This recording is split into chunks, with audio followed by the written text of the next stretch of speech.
Hello, everyone, and welcome to the Transformational Storytellers show. Today, I have an amazing guest, someone I deeply love, admire, and respect. I am just so blessed to introduce to you our dear friend, Carla J. Lewis. Hello, Carla. Hello, Elena. How are you? I'm doing great. Let me tell Good. everyone about you.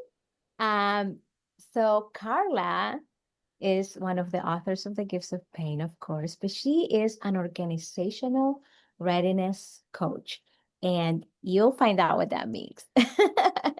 She's also a speaker, and she helps leaders save time, money, and the inevitable drama of business process change. I'm sure some of you are resonating with that. For over 4 decades, even though it doesn't look like it, Carla, I'm real, it's true. Carla has helped hundreds of leadership teams succeed in transformation while managing day-to-day business demands. And I'll share more about Carla and how you can reach her.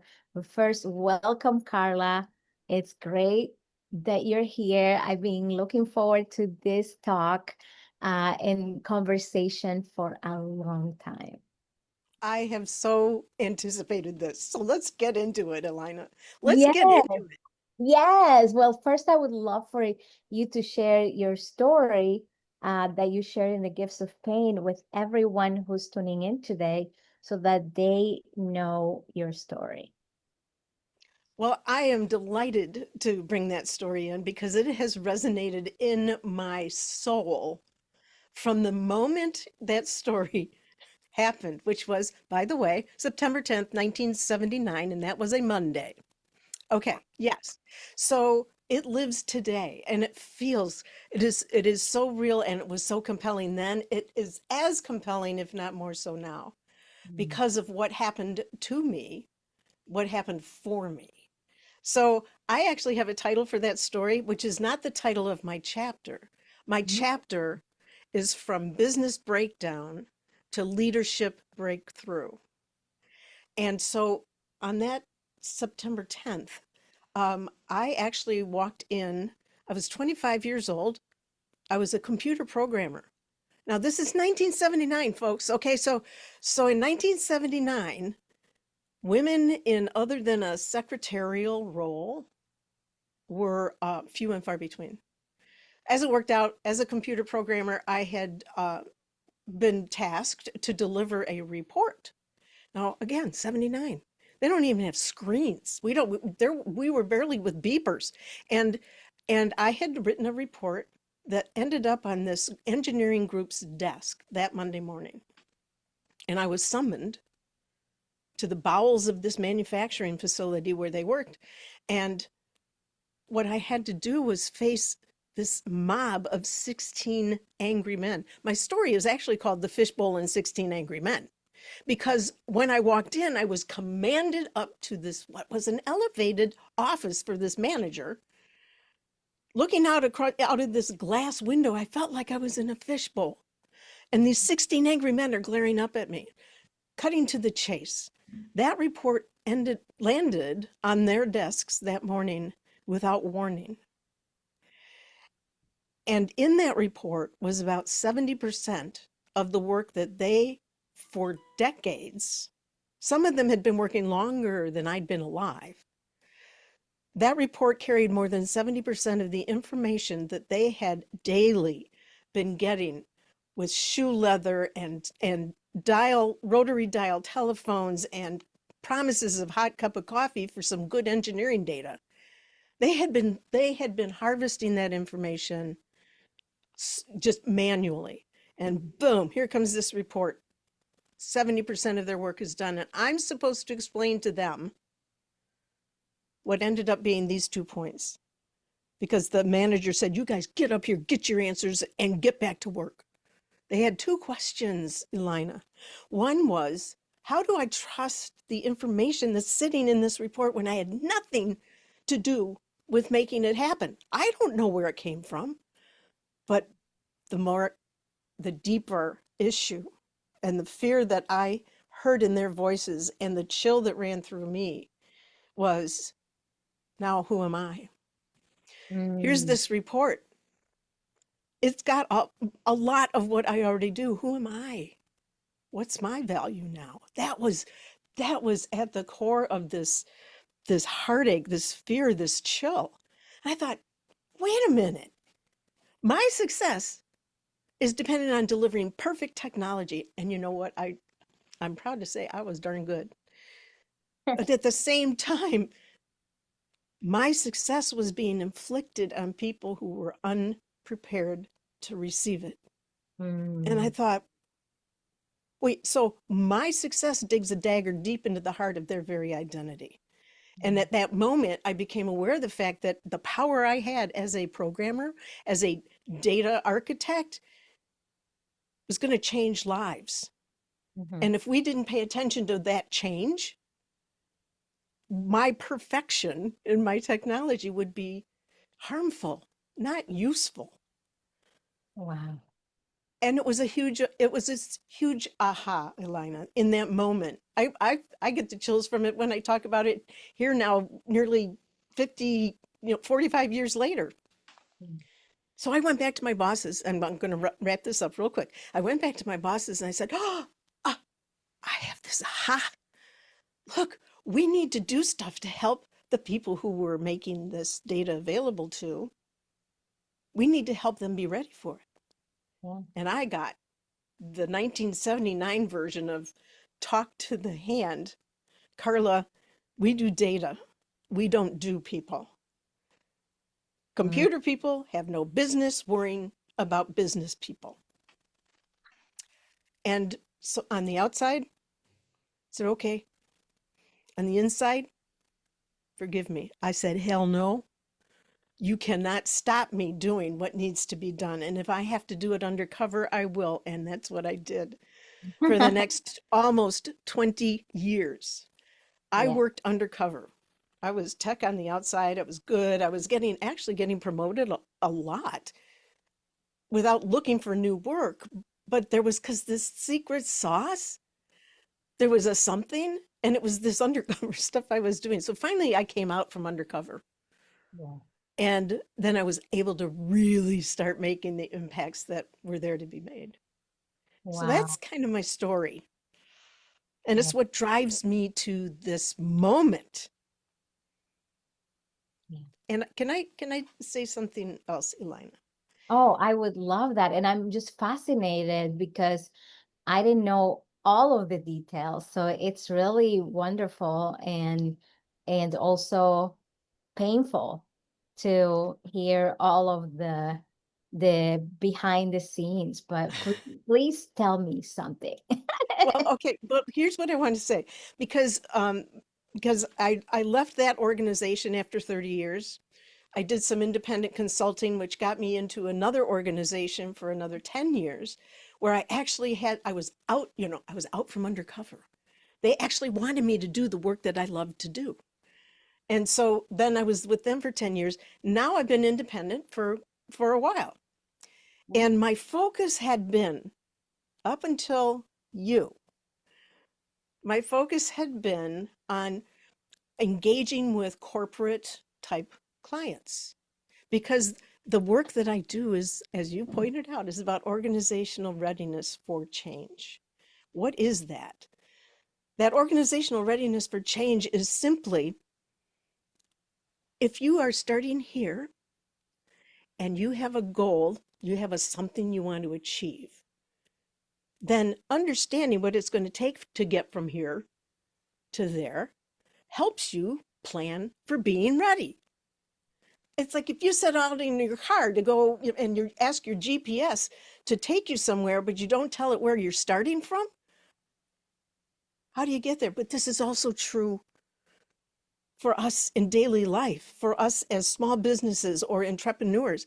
And what happened when I worked with you on the chapter in volume 3 is it was almost like this, I call it a BFO. the blinding flash of the obvious, that it's it's not just big teams and powerful companies and very highly paid leaders that have to deal with this. We all deal with change. Yeah. And being able to understand what it means to make a decision, whether it's because we have to or we want to, it's the same thing. You have to know where you're starting and where it is that you want to get, and then explore what it's going to take for you to successfully traverse across take that journey. So, right now, I'm having a delightful time being able to translate lessons from the C suite for Main Street and working with small businesses, working with individuals who are facing some kind of a change. And I'm not a counselor, I'm not a therapist. I am someone who can ask questions, and I can help you understand the questions you can ask yourself. You don't even need to bring somebody in to do this. But what are the questions you do need to have answers for? Mhm. The questions will always be the same. The answers are certainly going to be personal and individual for whatever the situation is. And so I have, since being a part of volume 3, been been expanding, really. It's been expanding the reach, the I just want to help people be able to succeed in making the changes they want to make. I don't care what they are. I love that. So now everyone can understand what that means. Organizational readiness coach. Now I think everyone gets it. But why don't you tell us why this kind of work is essential in the world? Oh my goodness. Well, let's just take let's just take a look at what's happening in the world. Yeah. The amount of change that's coming at us. And again, I don't it doesn't matter where you live, how you worship, what your political aspirations or tendencies or preferences are. That doesn't matter. Change is coming at us at such a fast pace. Yeah. And and being able to say, the key is take the pause. Mhm. It's really difficult, I think, in this day and age for us to even acknowledge that taking a pause is possible, but it is absolutely essential. And what do you do in that pause? You get still with what it is that you're trying to deal with right now. Yeah. You get still with it and you start considering this as a journey. Mm.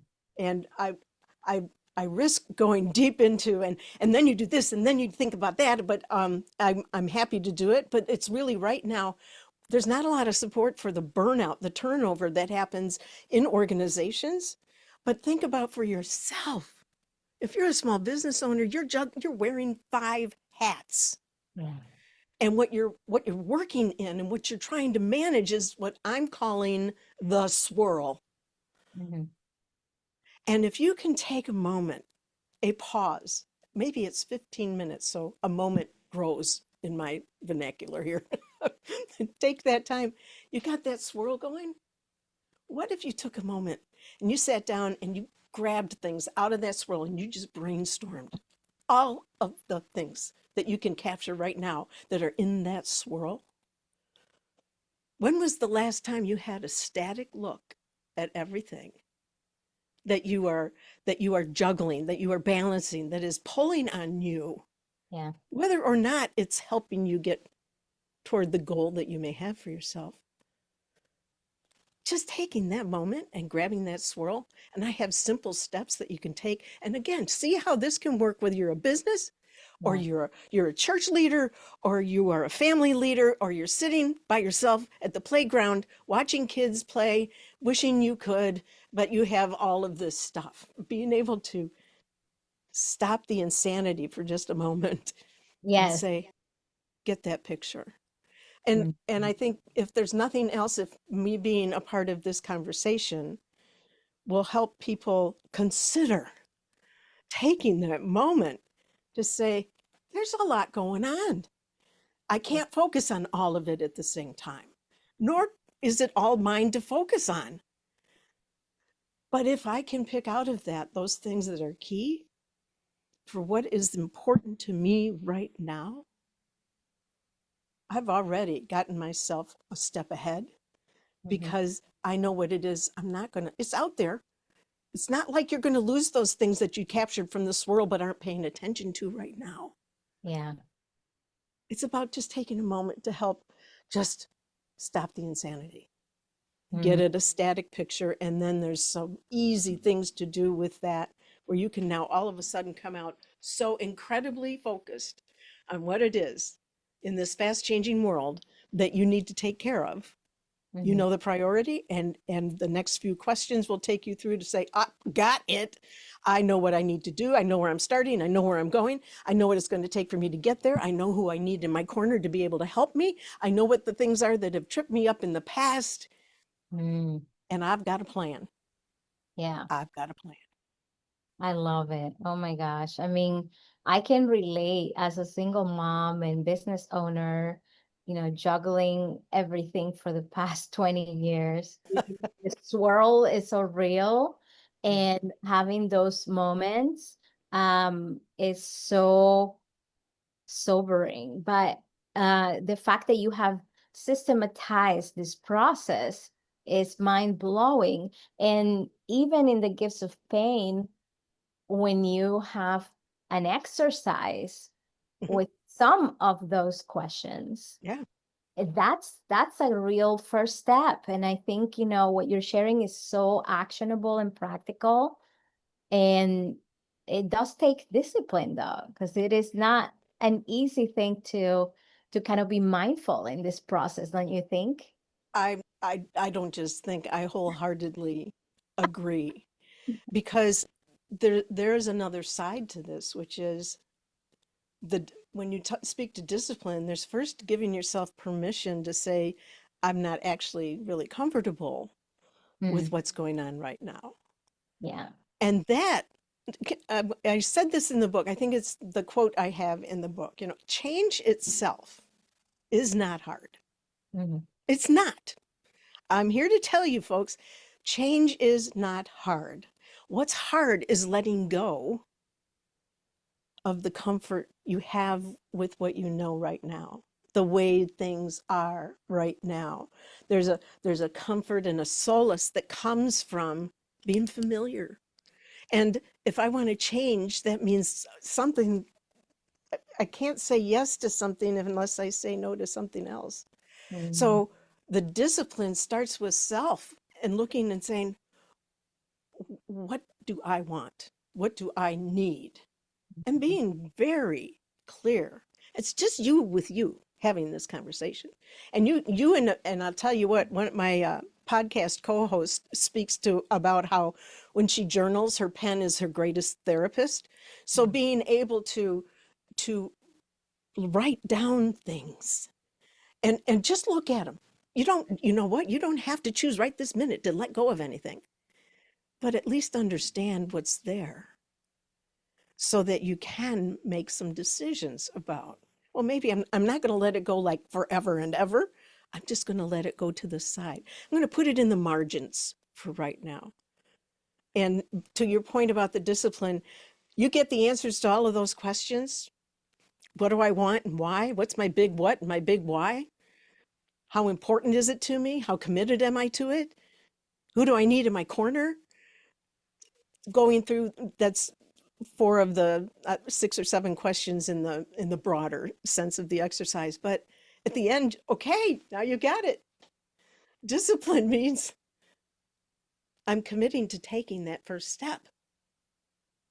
Because I guarantee you, if you take that first step and you feel what that feels like, even stopping the swirl, just stop the swirl. Taking that first step, I will be surprised if there's anyone who takes that first step and does not feel somehow a little bit lighter because they've taken that moment to acknowledge what is all in their swirl and understand all of that so you can give yourself some grace. You asked why now? Why is it important now? There is so much going on. If we don't give ourselves time to really reflect on what are all of those things, and if I'm so fractioned in my ability to think, to act, to organize, to make progress, it's like I'm really busy, but nothing's happening. Well, let's take a moment. Mhm. Let's stop the swirl. Yeah. Yeah. And I know this wasn't part of the question, but it's going to be my invitation every opportunity I get. People, give yourself the grace, respect all that's going on inside of you, all you're trying to do, all Yeah. of the stuff that you're trying not to pay attention to because you just don't have the capacity. Oh, we have such great capacity. Mhm. But if it's filled with noise and the other components of the swirl, Yeah. then you just you got to make a decision to step out of that pattern just for a moment. It's safe. I'm over here. It's safe. You'll be okay. You Yes. don't even have to let anybody know you did it. Took a step aside. Yeah. Give yourself permission. Yeah. So they can go undercover like you did. Why not? I'll tell you what, it was 20 years of success for sure. But the sad thing, and what I'm absolutely making sure is not true anymore, is the silence. Yeah. Yeah. That that will not be so anymore. Absolutely. Yeah. I love that. I love that distinction because there's always a lesson that we can learn from our failures, but also from our successes because Absolutely. both are part of our journey and are informing our purpose. So I Yes. really, really love that. Wow. So um this has been delightful, and I'm really grateful that you shared your story with everyone. And something that I like to ask every single time, Carla, is why is it important to share our stories? Because it is, uncomfortable and painful, even for you going back, getting the chills because Oh we yeah. feel them deeply and they are part of our history. Even with the healing, they still bring up that emotion in us, and that's something that I deeply love about you, is how emotional you are, because I am the same. We're sensitive people, we're emotional, we're affectionate, um and we do people, not only data. That's absolutely right. That's right. But here's what I see as the importance of sharing our stories.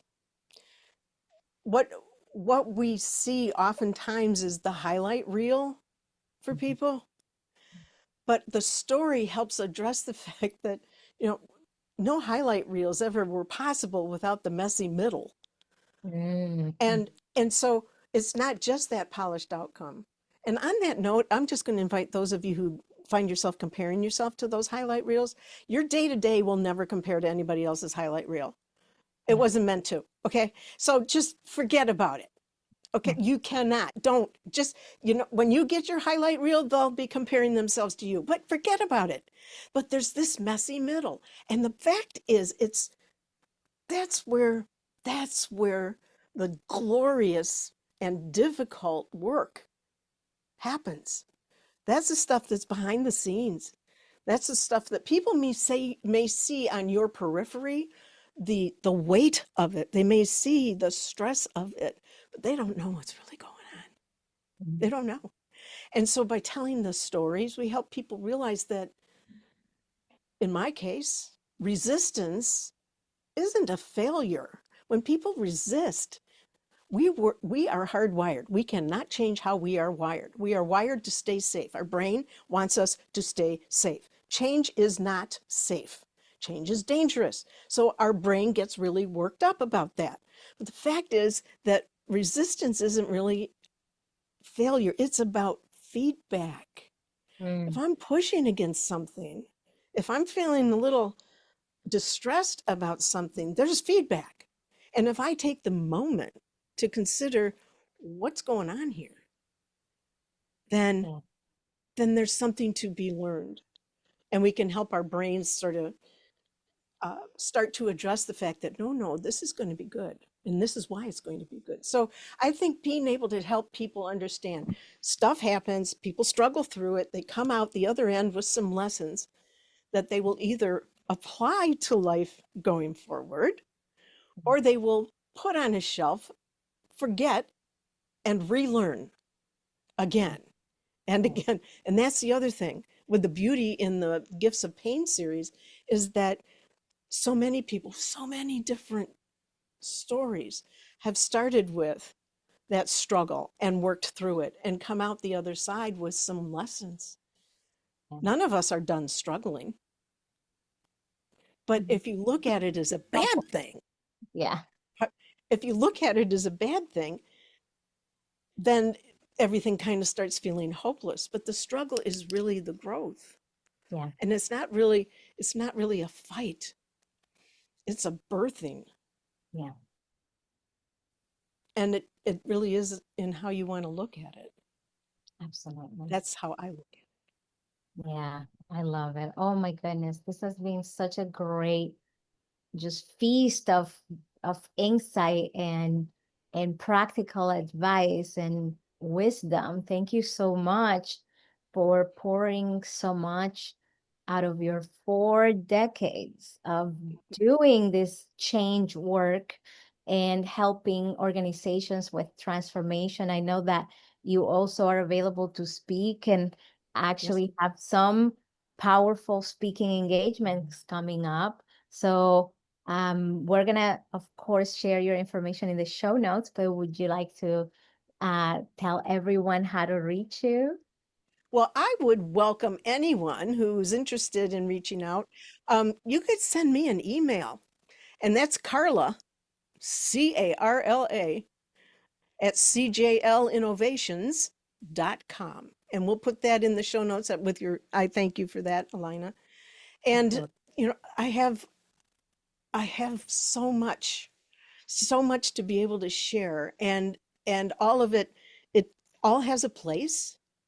Yeah. So whether it's whether it's a presentation or whether it's some one-on-one work or in your organization you have some swirl that you need to capture and tame on your own, I'm there for you.